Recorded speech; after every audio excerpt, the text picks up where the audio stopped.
quick to like, hey, you got 3 starts. Yeah. Sure. They didn't have a choice out the door.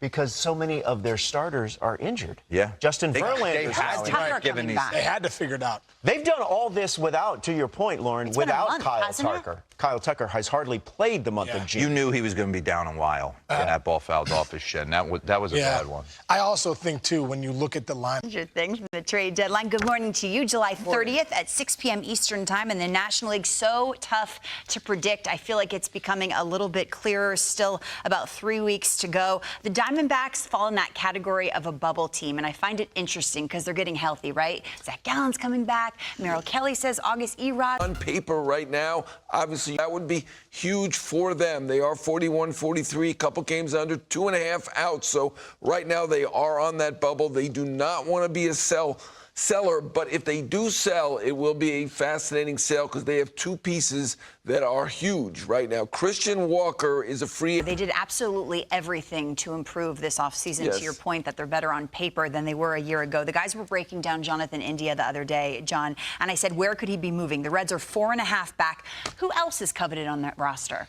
Yeah, I think India is becoming a seller than the Diamondbacks. I think India, the Yankees infield needs help. That's a team that could use them, but a lot of teams could use them because there's a lot of teams with hitting issues right now. Yeah, and it's so interesting, John, to have this conversation now because this year, last year, this time, the Diamondbacks were 35-44 after July 1st, and look what happened. They went on to play in the World Series. The Giants, 3 games back. I feel like in the offseason, we didn't give them enough credit for their moves. What's their idea? I was sitting on the end of the bench. I got to go through all the bats. I pull out Jim Thomas. Looks like Paul Bunyan. I can't use that.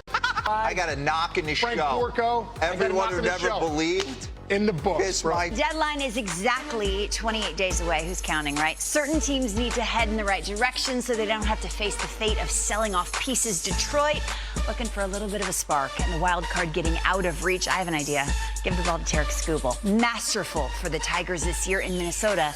Their date with the Twins. Neither the Orioles nor the Yankees played last night, so the AL East remains a cluster at the top, with Baltimore mere percentage points ahead of New York. Luis Heel trying to tip the scale in their direction, looking for his 10th win of the year. He'll have to take down Graham Ashcraft and the Reds in the Bronx tonight. And the Diamondbacks starting to get healthy, and they need it. That's for darn sure. 2.5 back of a wild card in the National League. Haven't even been close to full strength. Date with the Dodgers on tap only 8 months ago. They swept them in the NLDS. We remember it. Boy, do they look different this time around. Bobby Miller was front and center last October.